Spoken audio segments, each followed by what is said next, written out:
Beep, beep, beep, Welcome beep. back Preview. to another episode of Nostalgia Land. Welcome back. Welcome back Welcome to to another episode. Die. Welcome Sorry, back to my that's an stupid X-Men looking reference. hair in this thing. So please Sexy come to hair. our YouTube, Nostalgia Land Podcast, and check out how idiotic my hair looks, because this is bad. So welcome. My name is Matt. This is Trey and Tyler, of course, and we're a nostalgic podcast where we talk about everything we love from the 80s, 90s, early 2000s, and today. So I think, I become nostalgic for things after maybe 2 or 3 years. So we might start rolling in like some more like recent movies. I'm talking 17 minutes. Yeah. Oh man. You know what? I miss yesterday. I'm nostalgic for that. But yeah, thank you for joining us. So yeah, we talk about mostly movies. We try to do some episodes of things, here and there. I think we might save those for shorts for our YouTube page. But yeah, check us out at our nostalgialand.podcast on YouTube and nostalgialand.podcast on Instagram. But today we are going with the amazing, the great. It's going to be difficult to say anything that's wrong with this movie. 2000 X-Men. Starring the Hugh Jackman himself. There's so many good people in this one. So many good things. I fully expect to learn because we got some. Both of you are like resident like X-Men experts. I'm not crazy, right? Like that's fair to say. Because I expect I'm going to learn like some I say we have a knowledge background. of X-Men. I would not say experts. You're not X-Men. No way. There's some people out there who know some things and some stuff. Yeah, I wouldn't recommend it. It's crazy though, like how deep the lore goes. So I can't imagine being a director or a writer trying to put this movie together and thinking, oh, like how are we going to do this well enough that it'll satisfy the fans, but it's not going to be a cheesy hero movie, like superhero movie, like we have seen in the early 90s. Then they did Captain America and they did a Flash. And then from the 70s, when they did the Hulk and all that stuff, that we're not going to get this too comic booky kind of look to it. And I have to say, man, I was beyond impressed rewatching this 25 years later and being like, this holds up. This shit holds up, and it holds up well. Are you talking about the effects? The effects, the direction, the lighting, the look and feel of the movie, nothing felt overly cheesy. And I want to say that like Spider-Man, which was released, like the very first one, which was 2000, Sam Raimi Spider-Man 2001. Yeah, the 2001 Spider-Man felt more cartoony and kind of like Bugs Bunny-ish at times. And this plays like a dead body's in the middle of the room the whole time. Like this just plays serious out the gate. Are you okay? Did you hurt yourself? Yeah. What are you doing? My mic is like falling off the table, so I'm trying to tighten it, and he's like, "Oh, I'm just gonna hurt myself." Ow! And it snapped shut on my finger. You know what though? Before we do that, let's play that bump real quick and get into this. So here we go. Show that logo.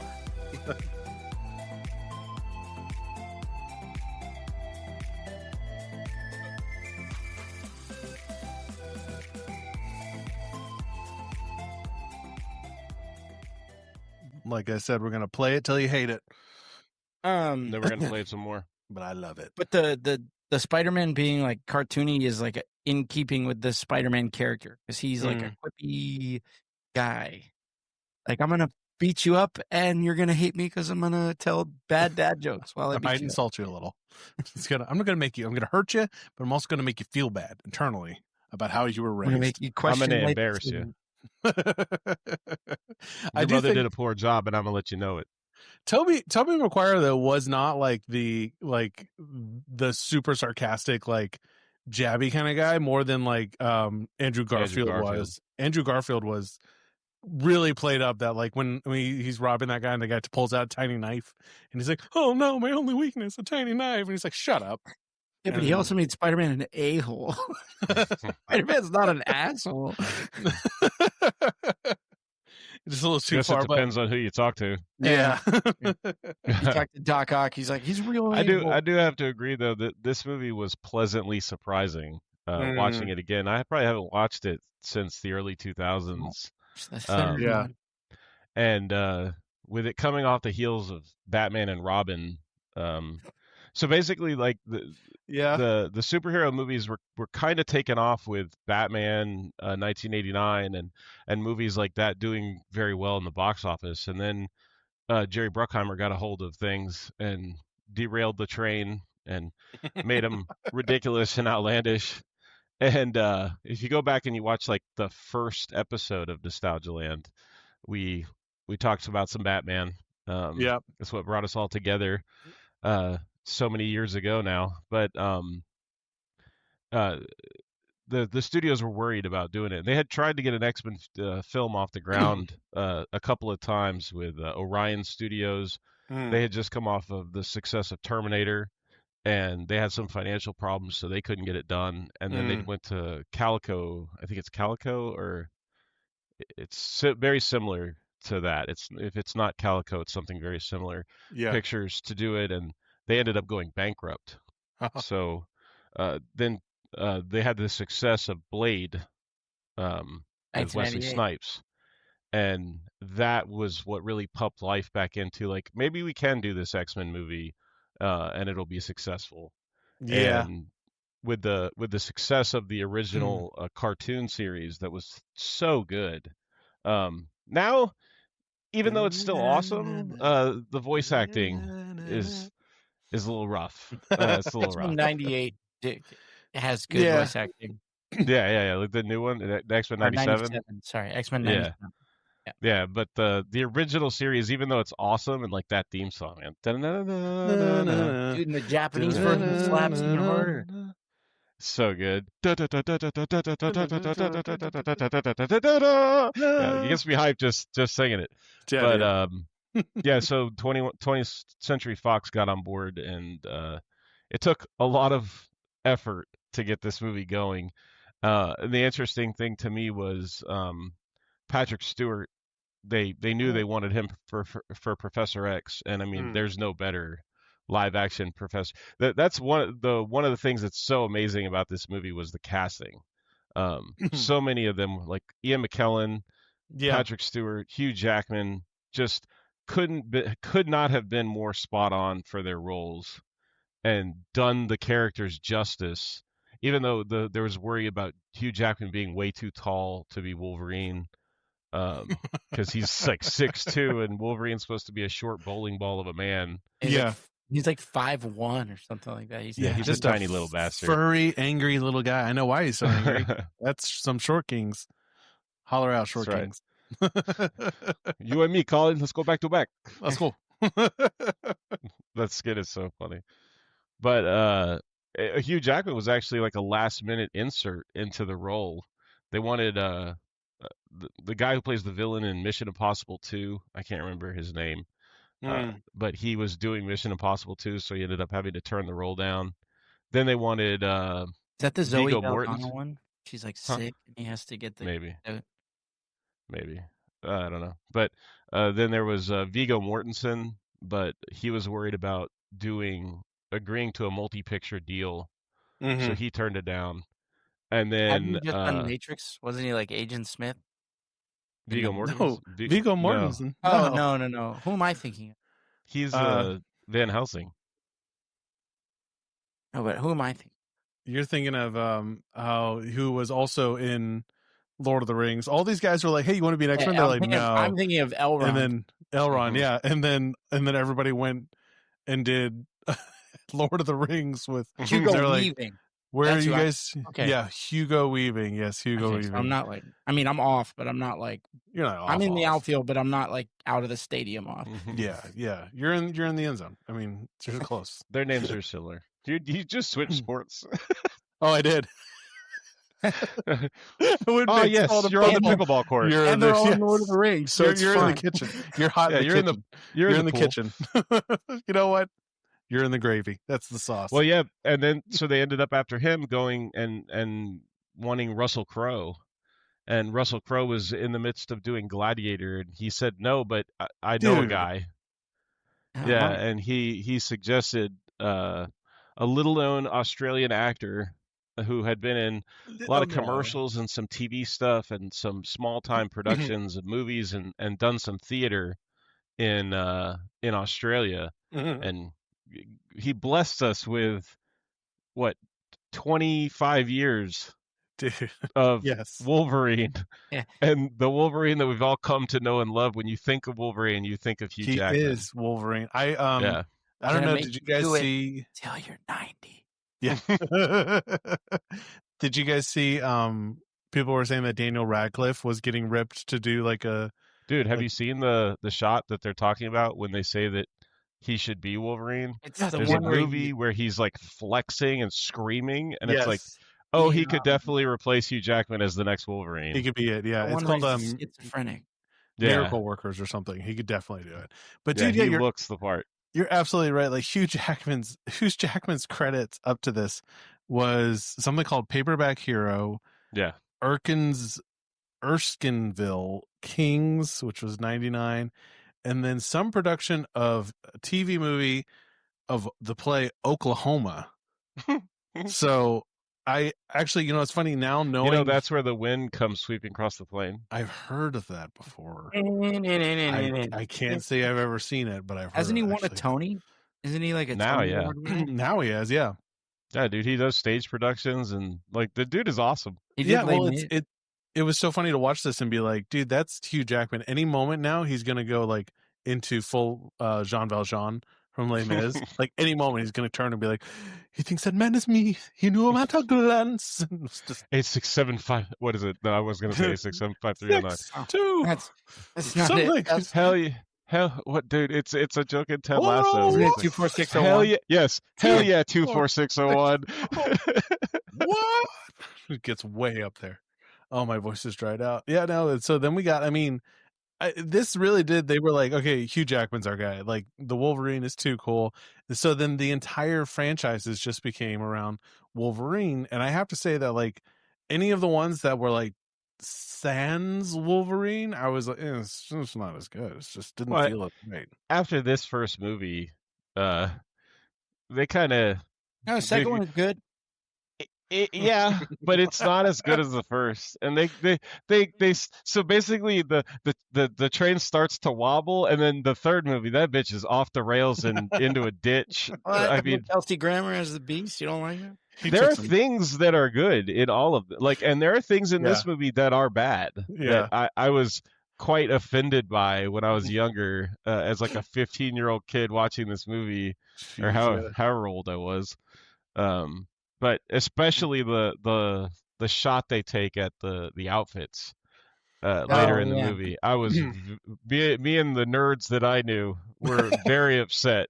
Because are we still in contact with them? Oh yeah.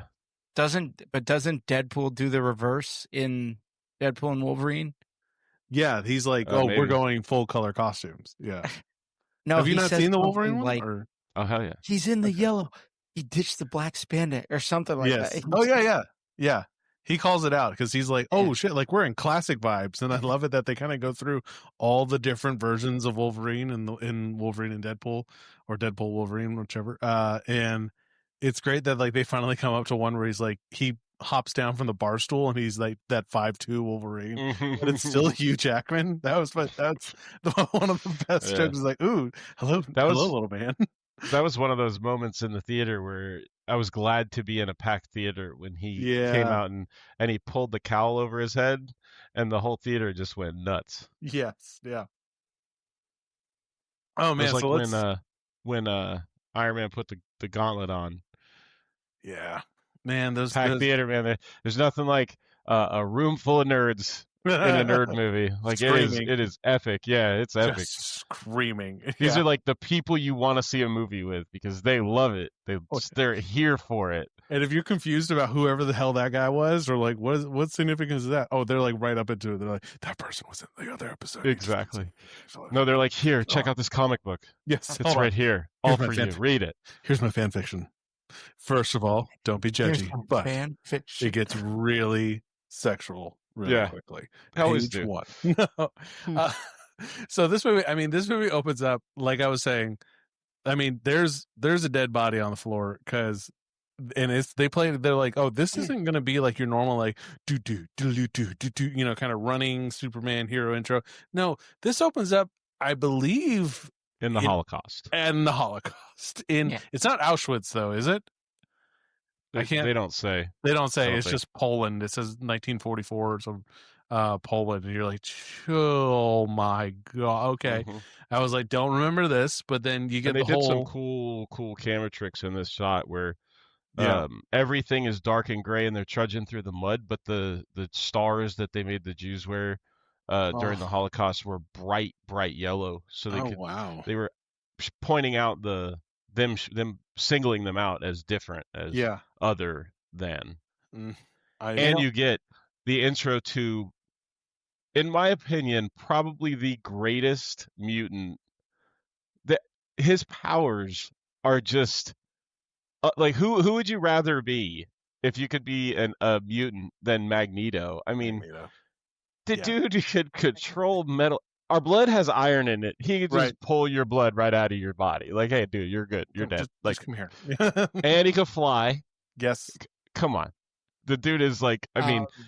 And that's not like the limits of his powers. It's not just Trey. What do you got? Is there some more lore to the anything that has to do with magnetic fields? So he can like, he doesn't fly. He just like manipulates gravity around himself to levitate, basically. Yeah. But in they don't say it in this movie, but in the First Class movie, they say that Eric is at Auschwitz because that's where Shaw is the Fuhrer. Yeah, that's right. Right. And I mean, he's the leading command. Talk about a killer prequel. Yeah. That movie is amazing. That movie's very good. Yeah. I still would love like a Magneto as a teenager. And like, I want the movie to start how this one starts and pick up like the next day. And it goes and it has like a little bit of Shaw, but it's mostly like him. And then I want like the second movie to be him just hunting Nazis. Like they did, but I mean, it's an entire movie like that. The entire movie. It's called Inglourious Bastards. I know it's Inglourious Bastards with mutants, and I want more mutant hunting Nazi, like whatever that's. We was hoping you were going to say no. Watching him beat Nazis, that's the closest thing we get to going to the movies. Yeah, I couldn't get enough of that. I mean, I love how it's gritty, it's dark, it's like buckle in, and then you get up to introducing. I like how there's enough characters that the story isn't boring, but there's not so many introduced that you're like, okay, who's who, what, and like why, and no one's getting like ample screen time, because then you get Rogue or Mary. Is that her name? Marie, and she's like, yeah, she's a little Southern girl in Mississippi, and it's like sometime later. It's like, that was 1944. They're not saying like how far the future is, so they're not like dating themselves. I kind of noticed. But yeah, so Rogue, she's hanging out with her boyfriend. That's how you discover, oh, she's sucking the life out of people, quite literally. And she goes to kiss her boyfriend, and he starts going into like a seizure.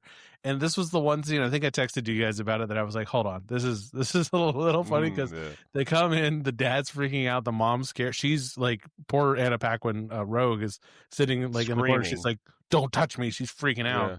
And her mom cracks me up because her dad just keeps yelling, call 911, call 911, call 911. And the way this mom finally, like, it just kicks into her, like, oh yeah, okay, yeah, 911. And the way she runs out of this room,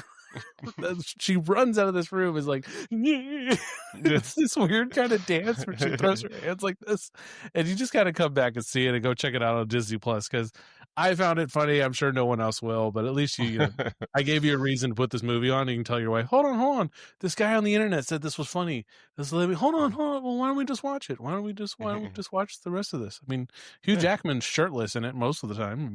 I mean, we already started it. It's here.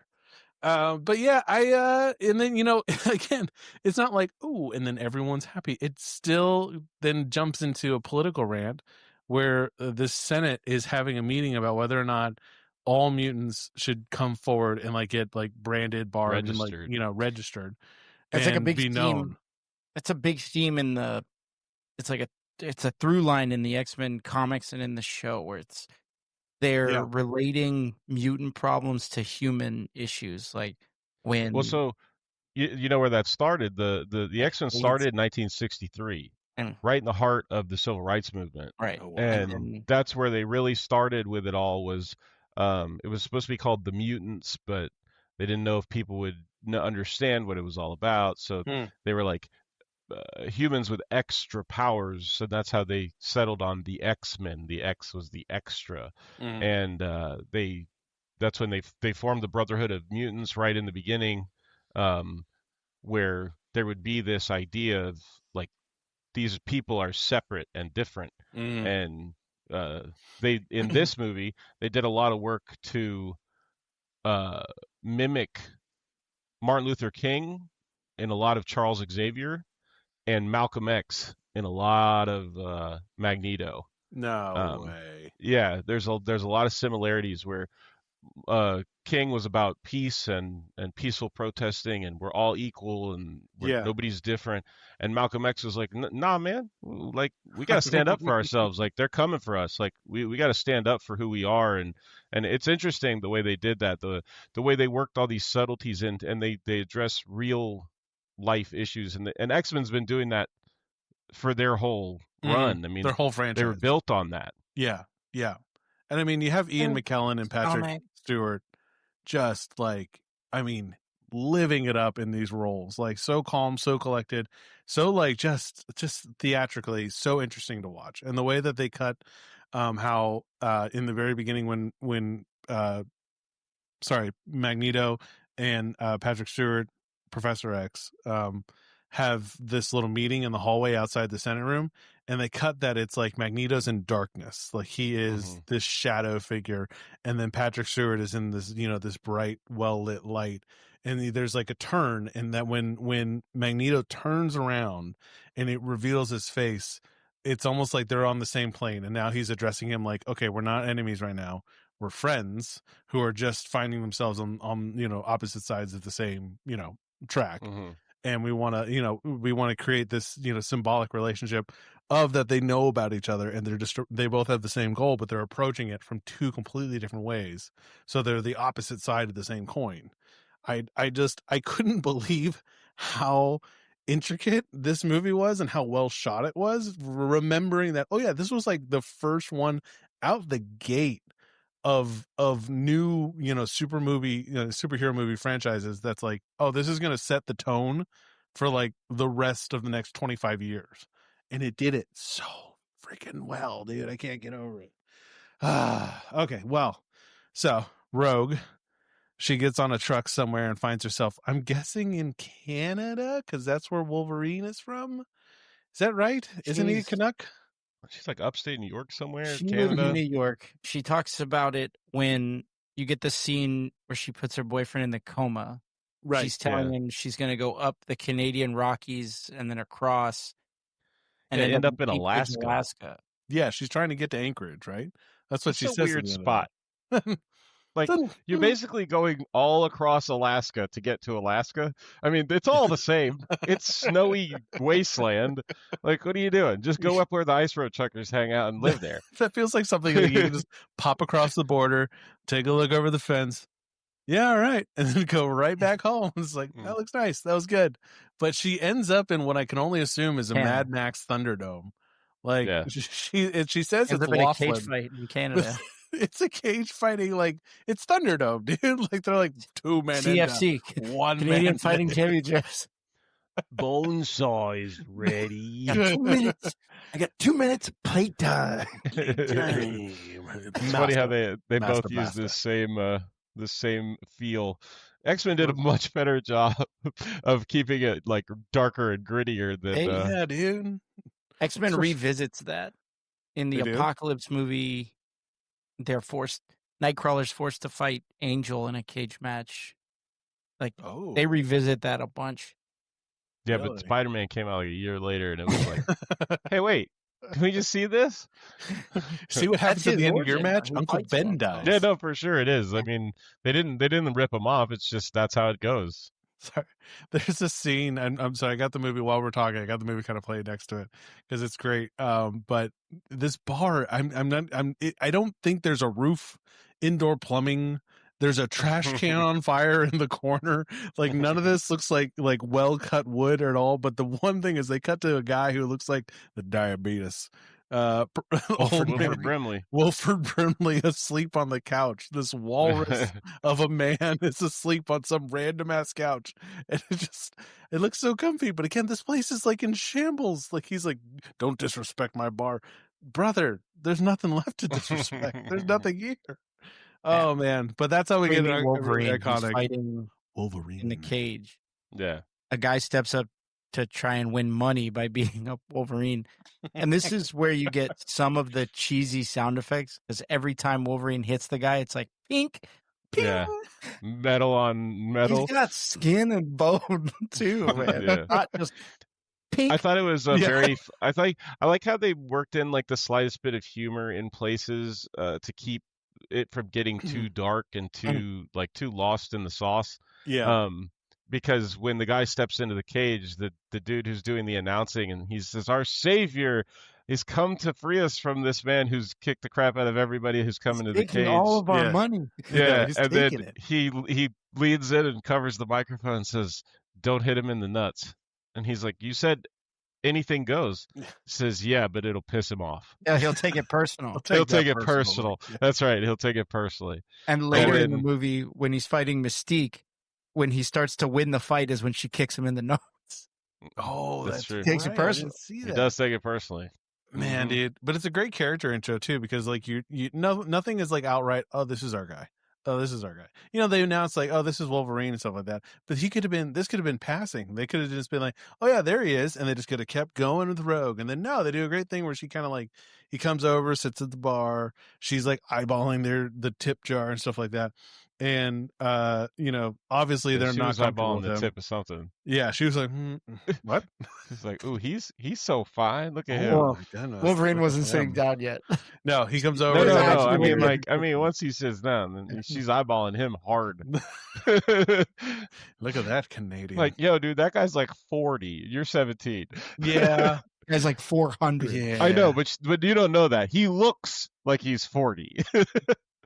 Probably like 400 now or something. Did they ever give a date of how long? No, she says that he can't. Like, there's no way to know how old he is because of his healing factor. In the comics, he fights in the American Revolution. Yeah, wow. That's how old Wolverine is. You see, I still want those movies, and I wish Hugh Jackman was the Wolverine, so he never aged, and then we could just keep getting those, because otherwise we're gonna have to resort to like that weird CGI thing. I don't know if you guys watched the first 5 minutes of the new Stranger Things thing, but they like CGI'd young Will's face onto Will Byers, and it just doesn't look right. It's just kind of like weirdly shaky sometimes, or like his head. They did with Tarkin and Rogue One. That guy's dead, and they tried to CGI him in. It doesn't look horrible. It just doesn't look right. Or it looks like what they did with Mike Myers in The Love Guru. Ever seen that movie? Just don't, or we will together. It's like Kroll, but you don't have to see Kroll. I don't think, but the iconicness of him coming in, he sits down, and that guy, like, who's like, you owe me money. There's no way like anyone could take a beating like that. And of course, he takes a knife, and Rogue's like, look out. And then she slams him against the back, and you get that amazing scene where two claws are out and it kind of pins him against. And then you get a really nice and up close right in that middle there of that blade coming out. And it's weirdly, that's not a human hand, but also bravo for that effect, because it still made me cringe a little bit to watch that thing come out of that fake fleshy, that one blade come towards the camera, and it's like you see the skin slowly part against it. And I was like, okay. His claws are done much better in this movie than even a movie that comes out about 9 or 10 years after this. The Wolverine. Yeah. In that movie, his claws are CGI, and they look like, in certain scenes, they look like crap. They look like they're like they don't look cartoon finished. Was put on a human hand. Yeah, scene where he's in the bathroom and like he's cutting the sink open, and he touches the claws together, and like sparks fly off of him. It's like he didn't do anything; he just touched. Yeah. Have you ever had two knives? You like touch them together. Sparks don't fly when you do that. They're not like it's not jumper cables. It's not a flint. They're so hot. He's got the so the bar owner picks up a shotgun and puts it to the back of his head and says, "Get out of my bar, freak." Mm-hmm. And Wolverine looks around, and in an instant, claws come out of the other hand. He cuts the shotgun in half, and he's standing with claws this way against the guy's neck, and then with his fist up at the other guy, and he looks at Rogue and he's like, "Well, Yeah. I'm done." Yeah. See you later. Out. This happens every time. That's why I always have to leave. I never understand that with like movies and guns. I was like, hey, guns were made because people were like, you see that guy way over there? I want to hurt him without getting too close. Oh, here's a gun. And then like in movies, they're like, no, this gun only works if I'm like right behind you and you could easily grab it or get away from me. Otherwise, like I'm perfectly safe if I'm 6 feet away from you. The buckshot's still going to hurt. Like it's not going to tickle. It'll do its job. But no, this guy has to be right behind the back of his head just to be like, oh, it's a little intimidating. It's a cool scene when he cuts the shotgun in half. Oh, it's amazing. It's super cool. I'm just saying I just don't understand guns in movies. Sorry. Then Rogue stows away in his Winnebago. Yeah, she hides it in the winter time in wherever the hell they are in his open trailer. Okay, the only issue I've had with the movie up to this point is why is Rogue dressed like a hobbit? Yeah, I understand. Yeah, I felt like she was Strider. She was one of the clothes. When he go in the bar and he's smoking the huge peace pipe thing. Yeah, from Lord of the Rings. Like all she needed was a peace pipe and to pull the hood forward so you couldn't see her face. She was trying to get Peter Jackson to rescue her from this production and bring her over. We're like, oh, you know what? You would be a perfect lady. You're Pippin. Guess what, Rogue? You're Pippin. Anna Paquin. Pack your bags for going New Zealand. Pack in your bags. Pack one of them. And that beautiful green night coat you got. Just keep going. But yeah, so this. I love how it builds up, but this is also one of the scenes where I was like, okay, wait. They didn't really do an explanation of like, how did they know that Rogue was with Wolverine in the Winnebago, and then to push the tree over on the mountainside right at that point, and it's not him. It's actually Sabretooth, which I got a problem with Sabretooth because Sabretooth is technically his brother, but he doesn't know that's his brother. I think that's only in those movies. Yeah, okay. I don't think that's canon. Is it not? Other than the crappy movies. Other than the Wolverine, which is is that the one? No, that wasn't the. What's the one where it shows him getting like his claws and they tell That's Victor? The Wolverine. Oh, is that? Yeah. Where's the one that he goes and he's in Japan? Is that also the Wolverine? Second one? The Wolverine? Yeah. Oh. Isn't there like a Weapon X movie in there somewhere? That's the second X-Men movie. Yeah, I can't keep track. I told you after the first like 1, 2, I just lost it until we started in with the. So the first Wolverine movie is called Wolverine Origins. Second Wolverine and movie it's bad. In 2013 is called The Wolverine. That it's one's okay. Oh, yeah. Okay. The Wolverine is way better than Wolverine Origins. Yes. Yeah, I stopped going to see these in theaters after X-Men First Class. That was the last one I saw. Oh, Days of Future Past. First Class and Days of Future Past are both awesome. Then X-Men Apocalypse is it's watchable, but it's not very good at all. Mm-hmm. Well, Sabretooth is awesome, trying, but he's not succeeding. Yeah, and I love Oscar Isaacs. I think he's a great actor. He is amazing. Or not a good Apocalypse. What? Yeah, you need someone way more menacing to be Apocalypse. Yeah, he's Ed like Hardy 4 feet tall. Play Apocalypse. Tom Hardy.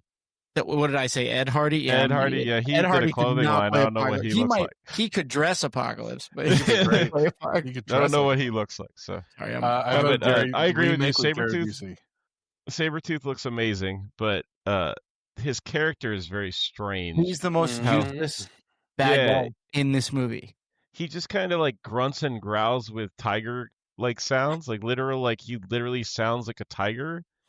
And then the only line he has basically in the whole movie is "Scream for me," and then you owe me a scream, or you're supposed to scream for me, and I'm like, this is weird. Is Sabretooth like really kinky? Like, why does he want Storm to scream for him so bad? He's got his. I mean, everyone's got their their likes and dislikes, and Wolverine. I mean, Sabretooth's got his.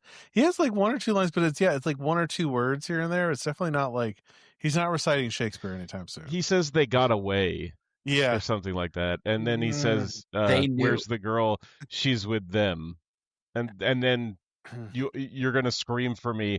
You owe me a scream. Like the basically the only line he has is that, and it's just so weird. But he looks awesome. Yeah, he does. And that guy looks like he honestly, I thought that was like, wait, was that Triple H? Am I not He was a remembering professional this wrestler. Right? It was a wrestler? Okay, because just an unknown guy that he really had no wrestling career. He was in like WCW back in the day as like one of their Maine. Yeah. That's referred to as a jobber. He was a jobber. Yeah, there you go, a jobber. Jobber. Where all they do is go out there and get beat. Man, dude, think about reprising your role 24 years later in Deadpool and Wolverine for your Sabretooth. Heck yeah, man. That's freaking awesome, dude. I gotta love Deadpool for doing that. Like, oh no, bring back everybody. We're getting all the original folks. Like, you don't need to do that. Including like the X-23 girl. What's her name from Logan? Which I really liked Logan. That was one name I saw. Laura. I don't know her. I don't know the actress name. X something or Project X-23, but X-23, right? With the two. Yeah, they call her Laura. Okay. Well, Hugh Jackman's got his shirt off and he's roaming some hallways. I was a little confused about what it takes to knock out the Wolverine, because obviously, like, getting hit by big guys or thrown out of a car doesn't do it. But White Cedar by Sabretooth, like, he picks up a log and knocks him about a good 30 yards, I think. And that does it. That takes him out for like a couple hours. And I'm just, and he shatters in front of that Winnebago. Yeah, I think the thing that knocks Wolverine out is plot. He just gets hit in the head real hard by the plot, and he needs to be out, so it just knocked him out. So it sends him, and not only does it knock him out, but it basically sends him into a coma. Yeah. But that scene is awesome, where she tells him to put his seatbelt on, and then Sabretooth knocks a tree over, and he goes flying through the windshield. Yeah. And he gets up, and he turns around with a huge gash in his head. Yeah, and he's cracking his neck all slow, and she's freaked out that he's even standing. And as she's watching him, the gash starts closing itself. If I was her, I'd be like, well, I gotta go. Like, I don't know what's happening here. As soon as I get myself out of this car, I'm gonna just hitchhike it. She does have a moment. I gotta touch him. Get back here. Let me touch you. Yeah, come on, Adam. My leg hurts real bad. Let me get some fingies on you. Let me touch you with my fingies. Let me give you some fingies. Let me get in there. It's like, do it. So really, you can touch me anywhere, right? Yes, anywhere. Why are you touching my nipple? Shut up. Fingies. So the rest of the plot is Magneto is trying to capture Rogue because he wants to turn the Summit of World Leaders is going to meet in America to vote on Ellis Island to vote if mutant registration should be something that basically goes global. Like, the U.S. is going to have their own vote, and Senator Robert Kelly is the biggest anti-mutant, which is true to the comic book. He's the guy that helps greenlight Sentinels and all of that in the comic book and in the show. And so they capture him, and Magneto has a machine that turns people. It generates mutation in non-mutated cells. So people that don't have the X gene and aren't mutants, it makes them mutant. And the machine draws too much power out of him, so he needs Rogue to absorb his power so that she can die, basically. And have his plan come to fruition. And he wants to do it in the Statue of Liberty, in the Torch is where he wants to do it. And that's basically the plot. And then the X-Men are trying to protect Rogue, and initially they think he wants Wolverine, but then they learn that he's after Rogue. I like how they said that too, where they were talking about why the Brotherhood would be after them and why he would be after Wolverine. Professor X says it in that moment. I'm not even sure if it's you he's after, because Professor X is always the wisest one, the smartest one in the room, and he's thinking, you know, it's a possibility that it's not Logan, it's not Wolverine that he wants, but he couldn't put his finger on what he was doing because he didn't know. And basically, I saw some dude that it's a great Zamboni from Johnny Carson. Exactly, from Johnny Carson. That's Professor X this entire movie. That he talked about how the machine that Magneto uses to mutate people's genes is like the anti-Cerebro. How Professor X, he helped Professor X build Cerebro, which amplifies Professor X's powers and lets him track mutants all over the world because they give off a signature that Cerebro can help him see. Mm-hmm. And Magneto helped him build it, and then he builds his own, and it's like the opposite, where he's trying to turn people into mutants. Which you got to applaud how they built that machine, and it's going around and it's seeing, showing like, oh, here's what, normal people, here's what mutants look like. No one's on the toilet. So they had a sense of decency and censorship when they were building. They were like, hey professor, do you think, while you're scanning around the planet completely like uninhibited and you can just see people in your mind, should you be able to see the toilet people? God heavens, no. Have some decency, man. If they're on the toilet, they immediately get out of Cerebro. That's how you block them. So maybe that's what Magneto was doing. Maybe that's what Magneto was just on the toilet plotting all the time. Yeah, and he knew Professor X wasn't going to check on him because he's a good person.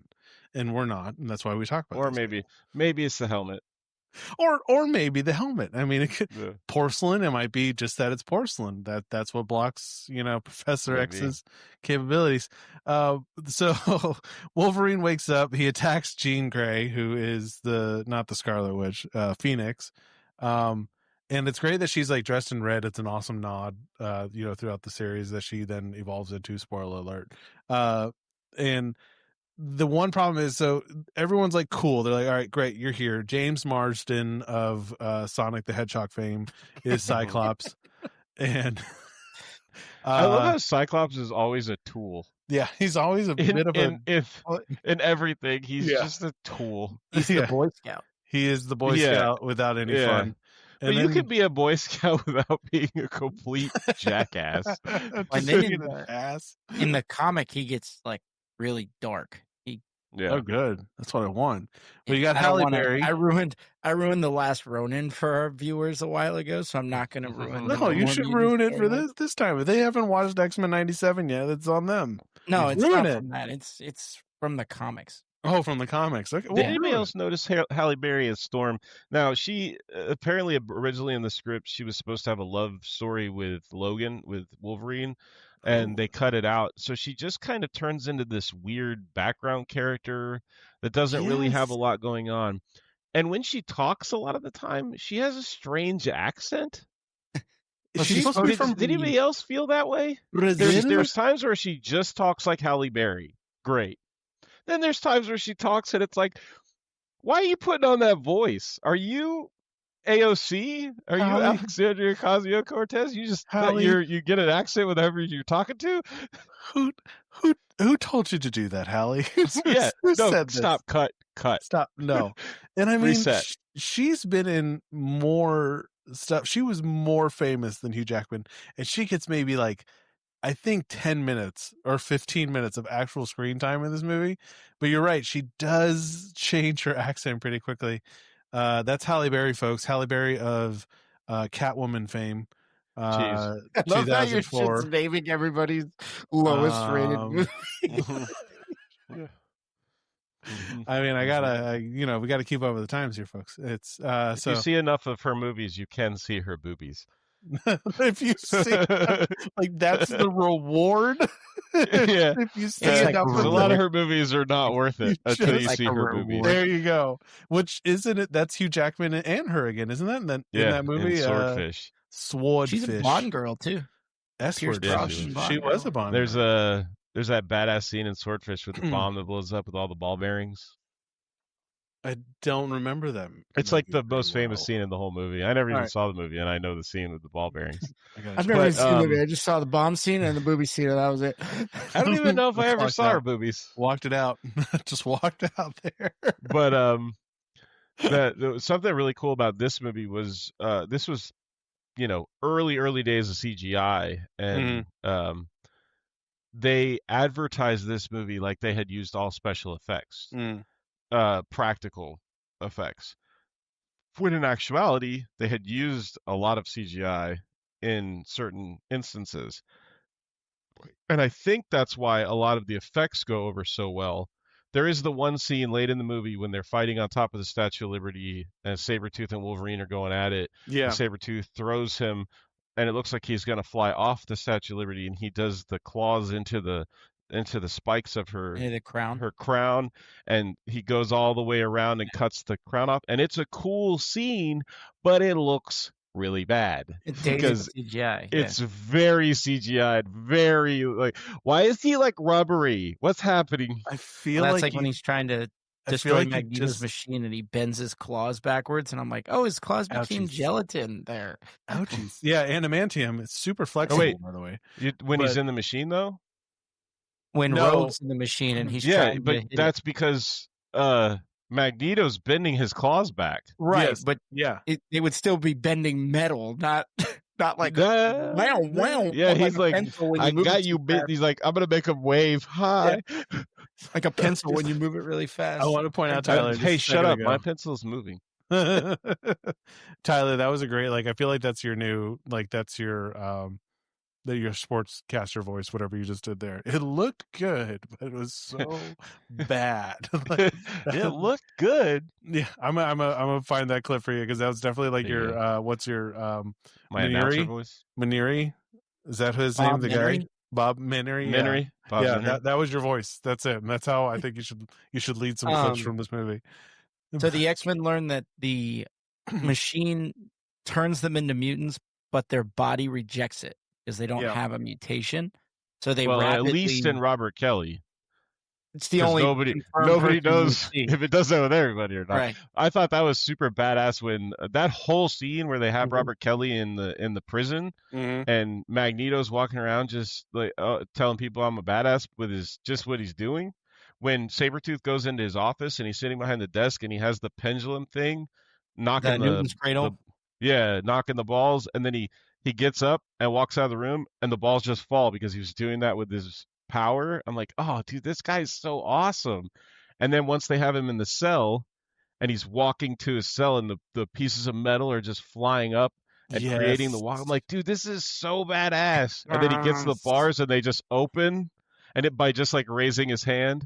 And then after he realizes that Jellyfish Man has slipped out the bars. Mr. Fantastic. Yeah. And is that the lead singer from Blues Traveler? Sabretooth tries to grab him. Yeah. That was another CGI thing that was weird when he was pushing his face through he looked like Flubber. It reminded me of Casper is what it did. Like a little bit of Casper turns into breakfast eggs in the morning. Oh, Tyler, I asked Matt this before the show started. Did you catch the Stan Lee cameo? Yeah, he's on the beach. Yeah. So Senator Kelly hot dogs or whatever. actually grows gills. Yeah. And he becomes like a fish man. Sure. Squid dude. Well, it's kind of cool how they did that too, because when he comes up out of the water, it's like kind of a nod to the evolutionists. Yeah. Where he's like the fish coming up out of the water and walking away on land and becoming like a normal man again. Okay. But yeah, it's quick. He's right there. He's like, oh, what was that? I think I saw him. Was that his wiener? Hey, you're a senator. Was that his wiener? Did you see it? He's no, it's stayed fish. He's not. Oh, it's stayed fish. Fish wiener. He was like Little Mermaid. Yeah. I can show you. No, that's Aladdin. No. Get off the beach. Sorry. So he actually you had two cameos there. I want to say, sorry, you had two cameos there. You had Stan Lee, and you have Brian Asshole Peck, who is the jackass. You can look him up on the internet. We won't display that here, but he's an asshole and deserves whatever is coming to him. Anyways, yeah, he's a dark person. Who puts a TV on a hot dog stand and tunes it in to CNN for like the afternoon? Like, he's trying to watch the summit. Yeah, dude, we're trying to see if mutants are gonna have to register, bruh.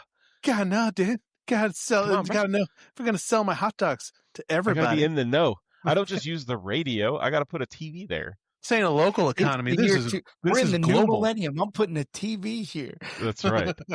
In the year 2000.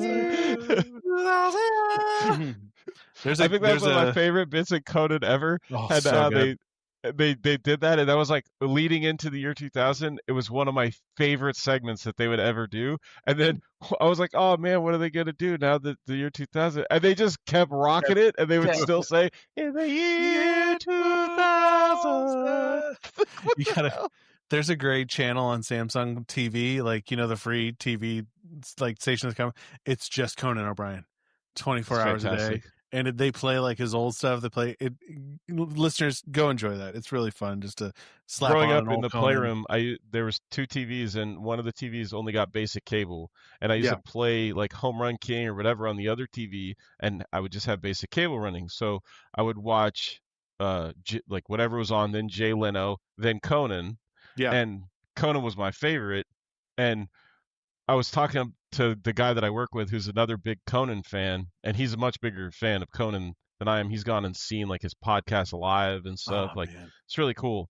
But we were talking the other day, and some girl, like I made a joke and something like self-deprecating humor because I think that's funny. Like, Right. it's not that I think poorly of myself; it's just I think it's funny. And he said, I told him that she's giving me crap because I was making fun of myself, and he said, "That's Conan." And I'm like, "You're right. That's where I get it from."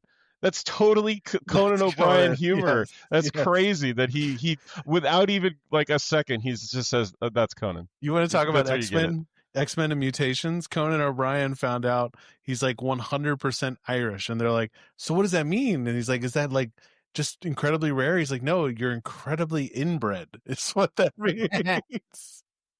Like from his DNA doctor, like someone who's researching his history, found out that no, you are 100% Irish, which means you probably have a cousin who's also your mom. Like, That's awesome. Let's just roll with it. So yeah, so Senator Kelly, he does his Fishman appearance, and it's good, and you got your cameos, and what happens He next? then goes to find Jean Grey because he couldn't go to a normal hospital because of how they would judge him, treat just him like he like a would have mutant. judged them. Exactly. The irony And that's of it when all. you learn through Storm that it kills them. His body rejects it, and he devolves into water. People were asking the question in the research that I was doing: is he dead, or is he just a puddle person now? Yeah, is he he's still amoeba alive? now. He's just a puddle person. There was that show on like Disney Channel back in the day where that girl could turn herself into a puddle of water. Alex Yes. Mack? Yes. Or Yeah. something, yeah. She became a mutant overnight. Yeah. There was I think, was it Gene or who said, "Are you sure you saw what you think you saw?" or something That's like that? Magneto. Okay. Mm-hmm. Yeah, because he doesn't want to believe. So one of the weirdest Halle Berry lines in the movie is they're all in the Rogue has run away because Wolverine was having nightmares, and she came to wake him up, and he woke up and he's in a rage because he's having a nightmare, and claws pop, and you just see Rogue, and it pans out, and his claws are through the side of her chest. Yeah, such a cool scene. He snaps in, retracts the claws, and Rogue's like, "Well, face, gotta save myself." Fingies.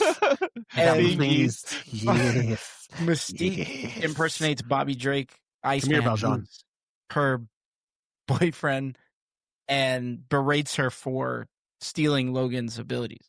Yeah, shouldn't use your powers on another mutant. She's gotta leave. The professor's furious. You should leave. Yeah. And so she runs, and Logan thinks it's his fault because he's like, "Holy crap! If I hadn't stabbed her, this would have happened." Also, I mean, it's pretty logical. What are you doing in my bedroom? All right. Yeah. Seriously. Hey, why'd you come in here? She was staring hard. Yeah. Hey, by the way, it's like middle of the night. Why are you in here at all? Like, but we also found out that Ice Boy Bobby is not Ice Boy Bobby. It was Mystique. Yeah, that's what he says. He said Mystique. I didn't hear you say Mystique. I'm sorry. Bobby Drake. Impersonates Bobby Drake. Well, and you get the cool flash of her eyes when they turn yellow. Know. It reminded me of the intro to Goosebumps. You remember the golden retriever on the doot, and like his eyes start turning yellow. I was like, that was a little, but still the CGI was great. I just had a question about when, well, first of all, 2 questions. One, when Halle Berry discovers and like he turns into Puddle Man or Puddle Boy, in front of her, first reaction. They should have put a pee-pee pad down. Was that? Do you think she was like, well, I better clean this up before I go tell people? When you watch a guy devolve into a puddle, you're freaked out. She controls weather. She could be like, freeze it. Yeah, she could be just like, ice. It's just water. It'll evaporate eventually. Yeah, I guess I would have walked away. I just wouldn't be like, you know what? That's just going to clean itself up. And we'll just call this a night. Problem. You know what? Yeah, that's why we have staff. One of the weirdest Halle Berry lines is they're in there arguing if Wolverine's going to go after Rogue or if the team's going to do it, whatever. And Halle Berry just opens the door. Senator Kelly's dead. Yeah. What? Yeah. Very strange. It'd be great if like every time like Professor X is just like, I know. Yeah. And I know. I can read your mind. I'm up here all the time. All the time. And everywhere. then as they're arguing, Mystique sneaks into Cerebro and poisons Cerebro's. Yeah. She releases the ooze. She releases the ooze. She was trying to turn him into Ninja Turtles. Levels in Cerebro? I was very confused by this. It poisons the mind. That's what it does. Oh. She doesn't turn him I into guess she Ninja put like Turtles. PCP or something. Sends him into the astral plane to fight the Shadow King for a while. Yeah. Are you in the mirror dimension right now? Is that where you're at? That stuff that they have out in California that makes them like, oh yeah, just or were they fold the zombie drug? Like, wait, what are they taking over there? What is that, fentanyl or something? I don't know. Yeah, so if you put the ooze in Cerebro, you get the bad thoughts, and the bad thoughts make you go unconscious. Basically, puts Professor X into a coma. Yeah, it was a clever way to negate the MacGuffin. Like, this guy can find anybody. Your plan's not going to work. You got to take him out. We got to remove him. And you get the train scene where Logan finds Rogue and convinces her to go back, and he stands up and can't move. Yeah. And you have the line from Magneto where he has his hand out, and he says, "That magnificent metal doesn't course through your entire body, does it?" And he just... yeah. Hi. You know, and where he tears the whole train car apart, they practically did that.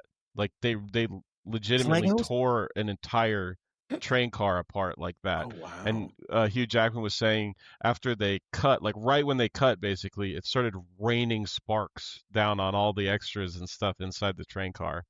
I'm like, that's pretty freaking awesome. That whole scene practical is effects. Freaking awesome. I mean, practical effects just for that, for extras would be like, I almost died.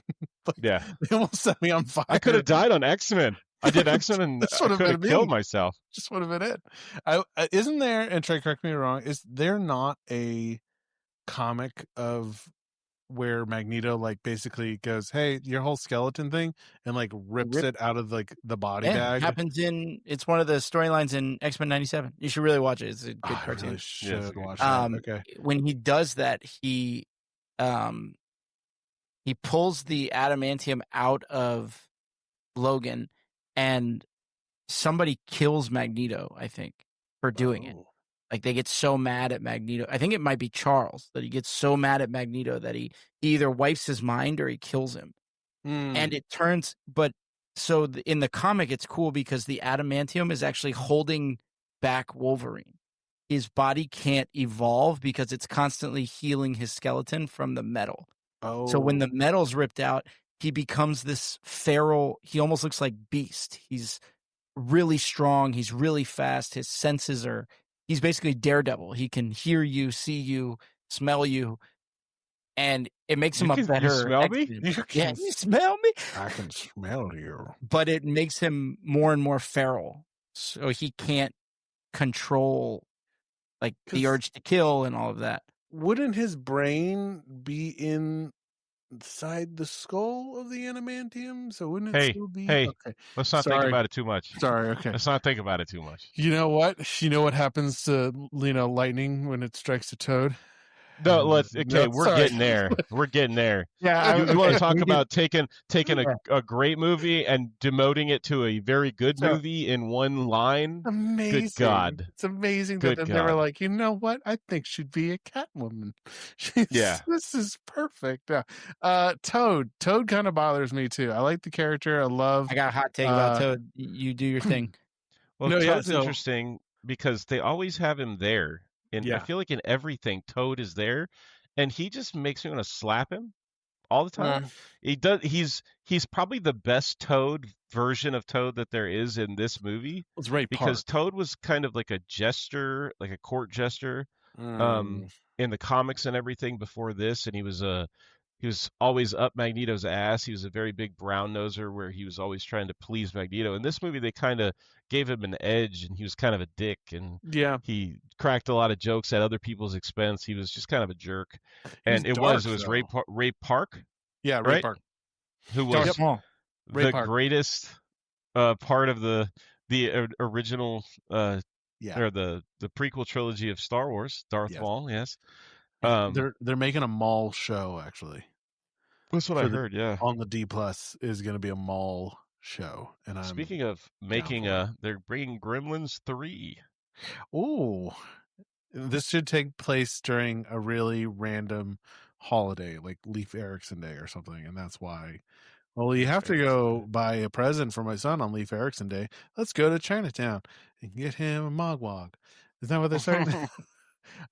So you were saying though, like about Toad, he is really dark. He's really interesting. The tongue thing is a little strange. The one part though, again, like Trey, you were saying about sound effects, like when Wolverine was getting like beaten with a titanium bat, or was beating people with a titanium bat. It sounded like Little League in that cage fight. But Toad, he like is behind Senator Kelly, and he sticks out his tongue, and he grabs like a pigeon from like it doesn't say how far, but it's a distance. But this pigeon makes like a sound. It just cracked me up, dude. And then The Senator bird Kelly goes, screams, yeah. And he's like, "Oh, Fresh. Toad has a wicked tongue." Oh, real quick before we keep moving, the one scene that we didn't mention when they kidnap Senator Kelly, that's a badass scene because he's on the helicopter and he's talking to his advisor sitting across from him, and then he starts to notice we're not flying in the right direction. And yeah, we're in the ocean. He says, "Where are we? Like, where are we going?" And his advisor slowly turns from head to toe into Mystique, into her natural form in the blue form, and her like prosthetics and her makeup and Rebecca Romaine, whoo, Stamos, looks so fine and so cool as Mystique. And you got to give credit because she sat there for like 7 to 8 hours a day to get that makeup done. And they found out that the makeup was slowly poisoning her. Oh yeah. And it would have in order to rework the makeup to make it non-toxic to her, it would have caused delays and cost millions of dollars. So they just rolled with it and kept putting this makeup on her every day at 7 to 8 hours. And she does not spend a lot of this movie as Mystique. So I'm wondering how long she sat in that makeup chair to wear this Mystique makeup all day, to not be in this movie very long looking like that. But it looks awesome. Awesome, and it's still really integral to like the actual story because she is the enabler for Magneto more than Sabretooth, more than Toad, like all these other guys. Like she makes shit happen, and of course her ability is incredible. Yeah, it can be anybody and sound like anybody. I mean, it's really it's such a cool thing to like. You're writing a superhero movie. The problem is that these people are extraordinary, right?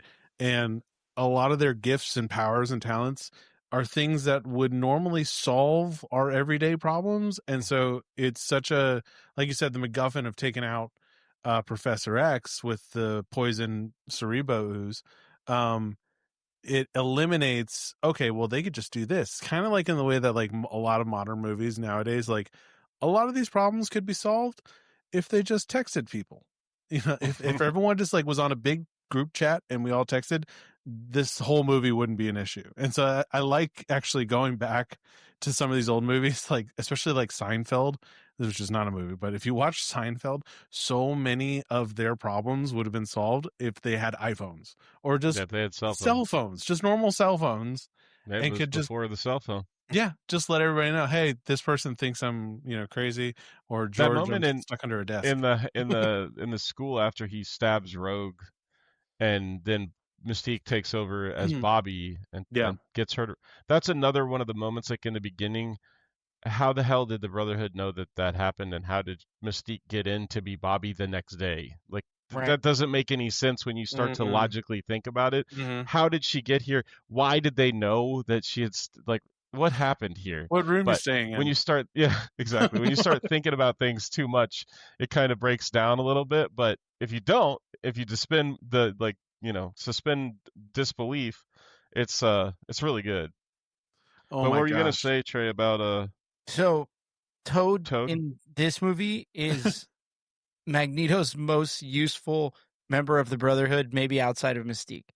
Because this dude flies the helicopter to kidnap Kelly, He's basically his watchdog, and he's like painting stuff and repairing stuff for them when you first see him. And he's the only one that doesn't lose like a one-on-one fight. Toad's going 3-on-1 against Jean, Cyclops, and Storm, and only loses because they blow a hole in the ceiling. Storm's able to like hit him with lightning. Sabretooth eats him right out of there. Sabretooth fights only Wolverine and disabled Storm, Jean, and Cyclops and gets his shit rocked. And he drops Senator Kelly, and he doesn't kidnap Rogue at the beginning. Well, Sabretooth is just a jackass. He like that poor guy. I feel bad for him in this movie because he's trying so hard and he is coming up short at every turn. And that's why he just growls and grunts the whole time because he's like, dude, if one more thing goes wrong, I'm just going to end it all. Like, this is ridiculous. Just Sabretooth in his room later. Dear Somebody's diary. going to need to get my kid a dog that plays basketball. Dear diary, today I messed up again. Hurrah. Magneto locked me in a cage. Yes, because I'm a jackass. And even if I get out of the cage, I don't have the ability to make the walkway. Yeah, I'm stuck on the other side of this pit. Yeah, I'm here till he lets me out, or I'm jumping. Yeah, and then we get them. They fly to Ellis Island, and after Magneto and them capture Rogue, and Magneto gives her or makes her take his power, and you get all the fighting scenes where the cool scenes between Mystique, the two Wolverines fighting each other. Very cool. And he's like, when Wolverine comes back in later and Cyclops is gonna blast him, and he's like, "Oh wait, it's me." And he's like, "How do I know it's you?" And he's like, "You're a dick, or you're an asshole." He goes, "You're a dick." He's like, "Yeah, you're a dick." And he's like, "All right." But sorry, at the beginning of that, when they first get to Ellis Island and they're walking through the museum in the bottom, there's a Statue of Liberty replica, like I guess a 1/100th like replica size of it, and it's staying very still, but the camera stays on it, and then Mystique's yellow eyes pop up underneath it, and it's Mystique as the Statue of Liberty. That's where it gets like Scooby-Doo-ish to me, where it's like ruh-roh, when they're gonna run through like the different doorways, which they kind of do, because then when Mystique is disguised as Wolverine and they're fighting, they're doing their whole business. Mystique, like the real Wolverine, goes and cuts his claws, and the extra or Hugh Jackman, whoever's doing that scene, his face is hysterical, dude, because he cuts through those claws, and I guess they're like, okay, you're not Wolverine, you're Mystique as Wolverine, so you need to kind of scream like Wolverine. And the Hugh Jackman, I guess, person, like, he screams, I guess, as Jessica remains famous, and it's hysterical. You gotta Rebecca remains on it. That's Rebecca, yeah, not Jessica. Rebecca. Well, that's a cool thing where like she's using all of her powers. She can use it to create the claws, and when he cuts them off, it's so painful that she's not able to keep his voice. So she screams as herself as Mystique through the pain because it's so bad. I'm gonna pause it. And take a screenshot of that and send it to you because it's great. Yeah, so they have a great fight. I mean, it's really good, and that's where we get this infamous weird line from Miss Barry. You get the worst line. Yeah. By far of this movie and several other movies. It's your comic book movie line. Like and they could not have done a worse job with picking the comic book movie line. It is so bad that it almost takes you out of the movie because you're right there at the end. You're at the climax of this movie, and it's just like, who decided that? Okay, so Storm and Toad are fighting, and Storm says, "I need to calm down." What happens to a toad when it gets struck by lightning? He says, "What?" And she says, "The same thing that happens to everything else." So good, right? Isn't that just so funny? Oh my God. If you can see my face, if you're not watching the YouTube, holy shit. It's so bad. Worst part of the whole movie. And then I was very upset earlier when he said, when they get into the suits and they're in the black latex and Wolverine, Cyclops says to him, what would you prefer? Yellow spandex? Yes. 1,000% yes. Yeah. He gets to design his own suit. It is kind of crazy how like the go-to for superheroes is leather. They're like, we sweat in these things. This is like really, this is sealing in the flavor. Why am I wearing latex? Everything. What is going on? Yeah, well, dude, it's very funny when they got to the filming of that scene, when they're getting to the Statue of Liberty, they got to jump over this little wall. Yeah. And none of them could do it. They couldn't get their legs up in these bodies, and the crew was like, when they first stepped out, the crew all started applauding. They thought they looked awesome, and then they started trying. They looked like they were special needs trying to get over these walls and stuff. And the crew is just like dying laughing. What's wrong with them? Very constricting. It's very, very constricting. This is revealing everything I don't want to be seen. And this is very constricting. I can't do this. Oh, my testiculars. Oh my God. Well, actually, that's my favorite. I said that to you today. Is my favorite fact of this is there was in I guess it must have been the final scene is Wolverine he was in some harness, Hugh Jackman was, and he's fighting Magneto. He's going through the whole business, and apparently it was like a 6-foot drop, and then his harness was supposed to catch him. And the fun fact on IMDb is Hugh Jackman pinched and bruised a testicle while filming that scene. And I just love how maybe he told 2 people. Maybe he told just one person, like, hey, I need a doctor. And now that violated HIPAA. Yeah.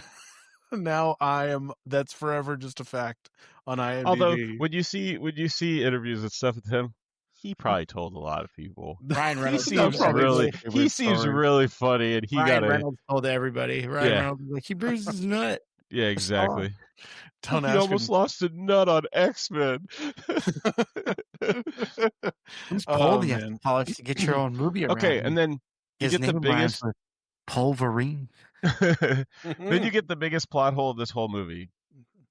Are we talking about? He gives Rogue his power. Yeah. She's chained to this machine. She stands up and grabs the handles, and it starts using her to power the mutant machine. Why doesn't she just stop? Nobody can. She's gonna die doing this. So why doesn't she just let go and stop? Can't.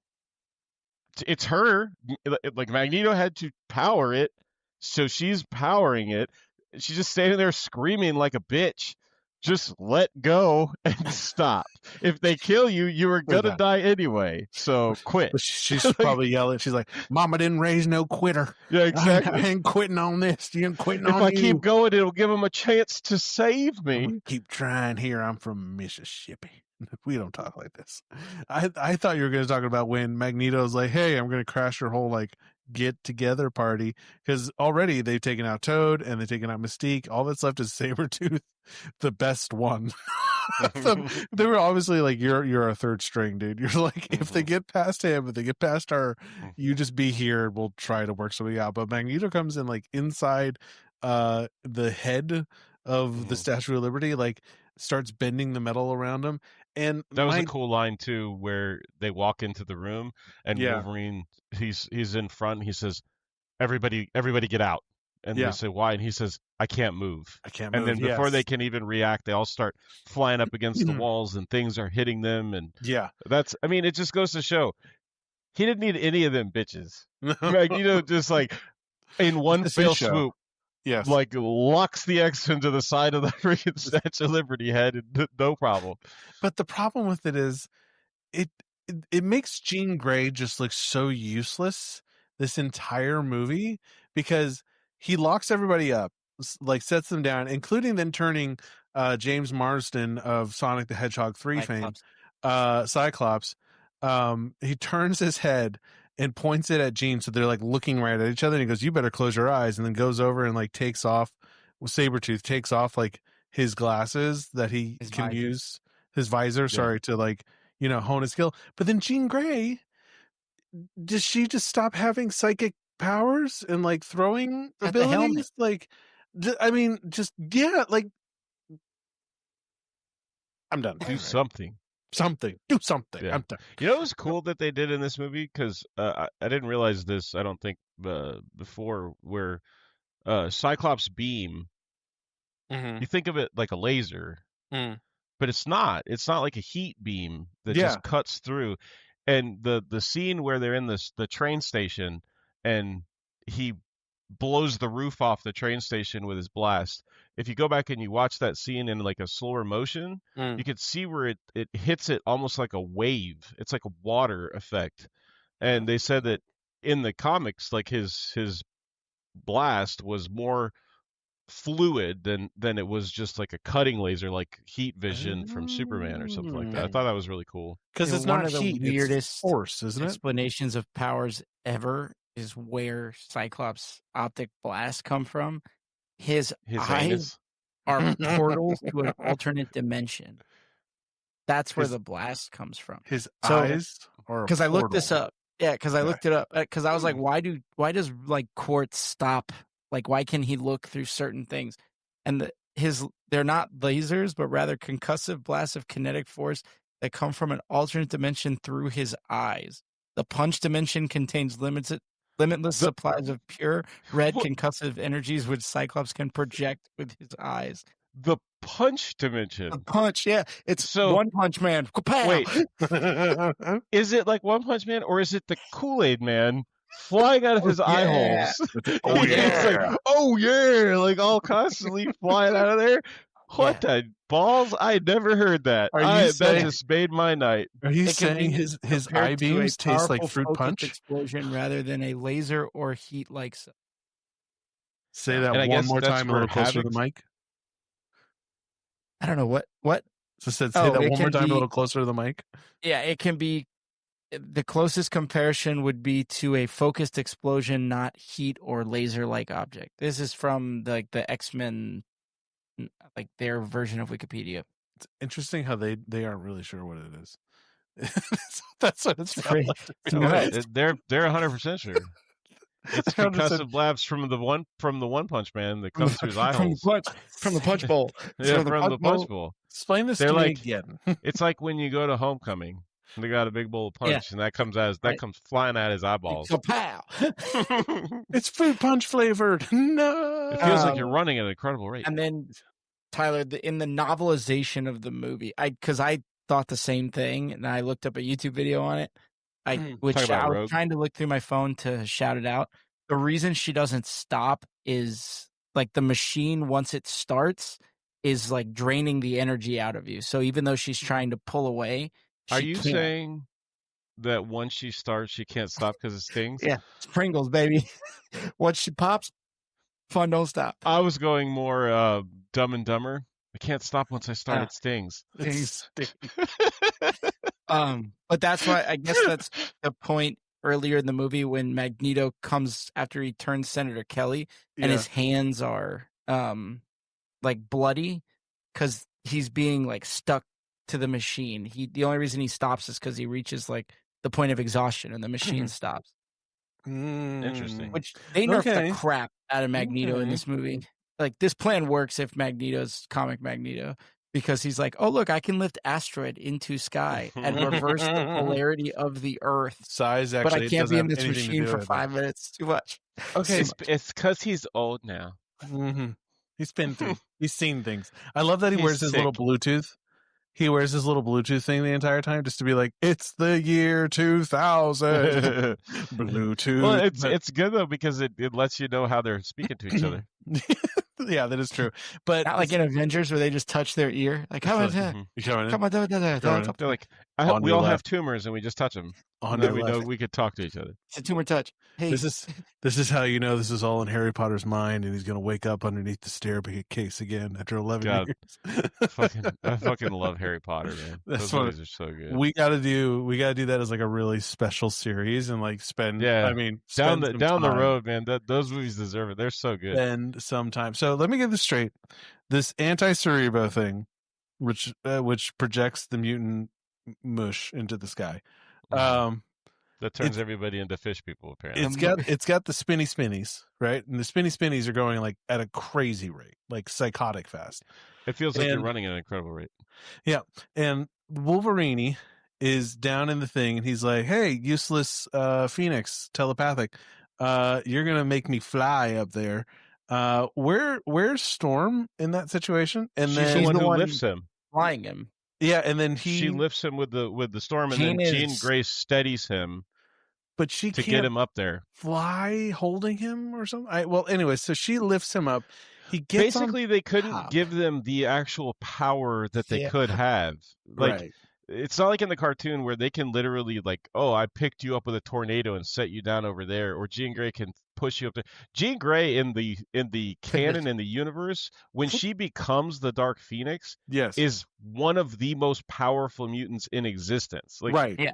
She Like, she could can do whatever she pretty much wants to do. she can But almost, as like, rearrange Jean Grey, reality. she hasn't tapped her power yet. Right. That's why even though the third movie in this series is so bad, they're probably the closest to getting Dark Phoenix correct, because she can just, like, the guards come up and they're going to shoot her and she's just like, no, and they're dust. Like, Yeah. nope, sorry. Yeah. Float away. So they're throwing him up there, right? And he's on top of the anti-cerebro. A spinny Again, Yeah, spinnies. the one metal piece that does like this. Yes, the That's one metal really piece. that's really only there so that he could be on it without dying in the spinny things. But that's the thing, though, is the spinny things are going around all spinny like, and then he just jumps down like, oh, timed that perfectly. Yeah, Like, gravity. He's got mutant powers, bro. He's got the mutant powers. Yeah, and that wouldn't he's just like, cut him yo, in half. He was like, okay, I can go now. Yeah, the Like, sniffing. Oh, we didn't talk about the sniffing, the constant sniffing with this guy. Well, yeah, man, he says, He does like that in the Trey said, cartoon a lot. his senses are so heightened. He's Wolverine, man. Like, I saw something that said that when Hugh Jackman got on set, he did more sniffing and more like scrounging and growling kind of in the character. And like the director came up to him and was like, "What are you doing?" Singer. And Bryan Singer was like, "What are you doing?" And he's like, "Well, I'm a Wolverine. Like, you know, like in Australia, the Wolverines, like we know about them, right?" And he's like, "No, you're not that. You're not an animal Wolverine. They just call you the Wolverine because you kind of look like a person version of a Wolverine. of that. You went to the University of Michigan. Good luck. They call you. They didn't call you Go koala. Big Blue. Yeah, you could have been the koala, and then there would have been drop bear. Wallaby. Oh my God, here he comes, Hugh Jackman. One day more. Anyways, so Hugh Jackman 24601 somehow gets through the spinny nibbies and rescues Rogue, and who's dying. Magneto tries to stop him, but Cyclops shoots him in the back. Which that was also very strange because Cyclops is saying, "I have a shot," and Jean's telling him not to take it. No, take the shot. He's like ripping Wolverine apart and stopping him from saving all of these people. Maybe we should let Scott take the shot. I think Jean was just like, no. I got a shot. Let's see how this plays I'm out. taking it. Mm-hmm. Pew. Hit him with the punch. So yeah, James Marsden of Hop fame actually got a great deal out of this because of how awesome those glasses are from Oakley's. He got like a lifetime supply from Oakley with those glasses. Be the tool. It's fantastic. I would do if I did a movie and I could get like an endorsement like that. Just like, just hit sunglasses whenever I want. It's fine. That'd be a win, even if I didn't get paid for it anymore. That's my mutant power. I use sunglasses whenever I want. useless mutant powers. That's the next round we should talk about. Is what would be your useless mutant power? I can make temperatures and on anyone's thermostats go up. Yeah. Pew. Like, hey, you guys need 4th of July? Sparkle. Like, cool, bro. You have sparklers that come out of your hands. Yes, we need a big finish. Sparkles. Here you go. So it's a great callback because then everyone's like, oh, this isn't character accurate. And so Rogue, as she's hooked up to the machine, starts draining her life, or it causes a great amount of stress, I guess. That's where we get like that really cool, like her hair changes and it gets the little white bits in the front. That was awesome. Like, I thought that was just like such a great, like really elegant way to introduce her as like, oh, this is who that is.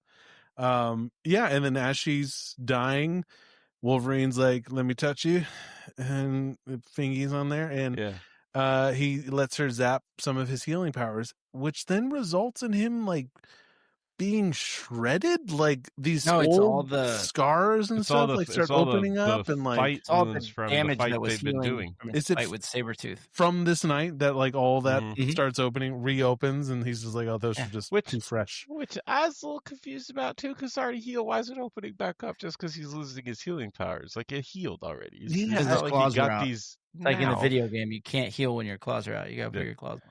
It was just cool to do, and it was. It was. Well, very, that could very be cool. that's actually the wound when his claws were Yeah. here, and he stabbed himself to get him loose from the. Mm-hmm. So if he went right into fighting Sabretooth, maybe he wasn't healed yet. Which Wolverine lore, isn't it that like even if like his like the only real way to end him is like you gotta just like completely crush that brain, and even then, well, the way they end back. him in the comics, the way he dies in the comics is they coat him in adamantium and let it set, and he's like a living statue. Oh, dude, yeah, that's effed up way to go. That's pretty messed up. Yeah, living like imprisonment like that, like eternal imprisonment. That's terrifying. That's like that's in like Old Man Logan, the adamantium is like slowly poisoning him because his healing factor's failing because he's getting too old. Because he's like a billion. And he gets like the whiskey dick of claws where he has to like pull the nasty like pus-filled claw out. Oh, and it's like rusted up. That's so and gross, the albino dude. guy's like, I noticed pus on your hands. Gross. Oh, that's so gross. Why are you looking at my pus hands? Yeah. Get out of here. That's the best. Stop looking at my pus hands. I get my fingies. He's just a grumpy old man with like dementia where he's just like, and keep that freaking albino. Wait. That's a great movie, man. Logan, that was good. It was. I was like, I mean, it paid off huge. Deadpool Wolverine is so amazing, but it was tough to like. That was such a great send off for the character. Yeah. But it was totally worth it to bring him back. Oh, it was. And he's so much, and he's like twice as ripped now at 25 years later than he is in this one. Like in this first movie, I remember these guys looking like so bulky and muscular. Now you look at him now, you're like, he looks like a dad. Like this looks like Wolverine. The only one like looks huge in this movie. Yes, he does. He's got a lot of clothes on the whole time. You can't even tell what he really that dude's got a trench coat on the whole time. Mm-hmm. It's warm in the summer and it's fashionable. But it ends really well because so the Senator Kelly, like no one blames the mutants because no one knows Senator Kelly's dead and they do it again like a little Goosebumps kind of like do do do do kind of thing. Where he's giving a speech, he's like, you know what? I was kind of wrong. We're going to reapproach this whole mutant registry thing altogether. And then as he's leaving the press conference, like I guess someone like hits the wound that Wolverine gave Mystique, and her eyes slip, and you just see like the yellow eyes, the do do do do do do, get goosebumps, and then it's Charles Xavier and Magneto. He's playing himself? Yes, he's playing by himself. Yeah, they got Magneto in the plastic prison. In the plastic prison. Got him in the condom prison. It's like a big old condom. It's just made out of latex. But then what's built around him? Yeah, there's a lot of questions, and like, how far away does he have to be from whatever is magnetic? Yes. I guess the theory is that there's like a power dampener, like they have like something in there. Yeah. Again, you just got to suspend the disbelief and keep it rocking. And I thought that scene was super cool because if you pay attention to their chess match, Magneto is sacrificing all of his pawns, and Professor X is working hard to save all of his pieces. He doesn't want to lose any pieces to them. And it's just like, their dichotomy of Magneto's willing to sacrifice what he feels is necessary. He almost becomes the evil that he's fighting because he's willing to sacrifice everybody to kill whoever needs to be killed to stop the oppression that he saw when he was a child. And he doesn't see that he's becoming the oppressor in that situation. But then he ends up knocking his king over, basically signaling, like, in this war, you've won the first round. Which is, just plays up so well to been like, oh yeah, let's do 2 and 3 and let's make them terrible. Except the 2 is pretty good. 2 is decent. 2's decent. The first one's good. The second one's decent. Yeah. I would say that most fans probably like X2 over X1. I could see that. Yeah. Because you get the cool fight scene with that's where you get Wolverine like screaming and taking out all of Stryker's guys. Come on, you're gonna shoot me, shoot me. I guess Like, what I didn't like about the third one was everything. Well, it's pretty bad. Right out the gate, though, with Cyclops, with James Marsden of Cats and Dogs: The Revenge of Kill Kitty him. Galore It's insane. fame, of sorry, he also did Death at a Funeral. He's done good stuff, guys. I like these. James Marsden, his character, like out the gate at the beginning of that movie, like just literally, it's like he screams at a lake and then he's just removed. Like he had something better to do, which now that I'm looking at it, he had Superman Return to go hit up, and then he's Jimmy Hairspray. Olsen, yeah. And he also, maybe he had to go run off and work on Enchanted in 27 Dresses. That's I'm assuming that's why he was like, hey, I can be here for, screaming at the lake scene. But I got 7 minutes. I got to start practicing for Cats and Dogs: The Revenge of Kitty Galore. So James Marsden of The Notebook fame, from 2004, fantastic as Cyclops. I gotta love him for that.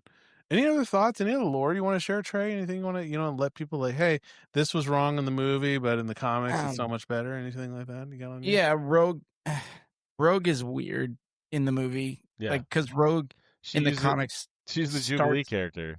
Yeah, she starts off actually as a member of the Brotherhood, and she's actually Mystique's daughter, I think, in the comics. Oh. So, and do you know how Rogue gets the other powers, Matt? Like the super strength and the flying that you see in like the... No. She steals Captain Marvel's power. She kills Ms. Marvel. Oh, really? Like she holds on to her for so long that she drains her force. She keeps her powers permanently. Okay. And so Marvel, there's a cool episode in like the original cartoon where not married. She has like a break in her psyche, and Miss Marvel comes back, and Rogue is basically dead. Okay. And the X-Men are like, "Hey, you can't do that." Sorry.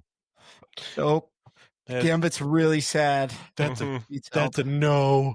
They do a big X with their arms. Sad Cajun, it's weird. No, that means smokers. Have you ever seen Waterworld? Smokers. You don't need to see Waterworld. Hey, you shut your whore mouth. That movie is terribly awesome. You go see it. You go see it for Jack Black flying a plane. All right, that's why you go see Waterworld. Because Jack Black's so good. Amazing. That movie is so bad and it's so good. This movie didn't have like a video game tie-in because they had just released X-Men: Children of the Atom, which is actually a really good fighting game for like the original PlayStation. Oh, sweet. But the second one has a shitty video game adaptation. Trey's gonna have to play it when we come. Trey's gonna play it. I actually own that one, so I could actually like hook the system up and play it. There you it's called go. X2 Wolverine's Revenge. And you play as Wolverine the whole time. You don't play as any other character. That sounds awesome, though. I think that sounds right up your alley. That you should just be Wolverine the entire time. Looking forward to Sony's upcoming Wolverine game if they ever put it out. Yeah, Insomnia. They have a release. They did a state of play on it like 2 weeks ago. Nice. Ooh. Yeah. Anything else coming up? Mutant related? Are there any X-Men are coming out soon? When was the last one of these? They're getting folded into the Marvel universe. Okay, yeah, that's what I thought, but I couldn't see. Yeah, when Doctor Strange, the last Doctor Strange movie came out, Professor X appeared. Oh, in his yellow wheelchair. Yes, it looks so awesome. Do you think they're going to bring back James Marsden of Paw Patrol fame as Cyclops? I don't know. He's got that Paw Patrol money now. Maybe he don't need to do it. Yeah, that YouTube money. I mean, I forgot there was 2 Sonic the Hedgehogs, and then when I found out there was 3, holy shit! Just like the video game. Clear my afternoon. Clear my afternoon. I know what I'm doing. Yeah, good X-Men games from before this era. There's a Super Nintendo X-Men game called X-Men Mutant Apocalypse. That game's really good. There's the original 2 Sega Genesis X-Men, just called X-Men, and then the second one is X-Men 2 Clone Wars. That one's good too. Yeah. Well, these are all ones that we should check out. You need to stream at least 1 or 2 of those. Should do it. Yeah, so stay tuned, folks. Yeah, we could do that, and I could talk more about those when I'm actually playing them, I guess. No, we like you to focus so we can make fun of you while you're playing those things. That's our job. That's what we do. That's my favorite.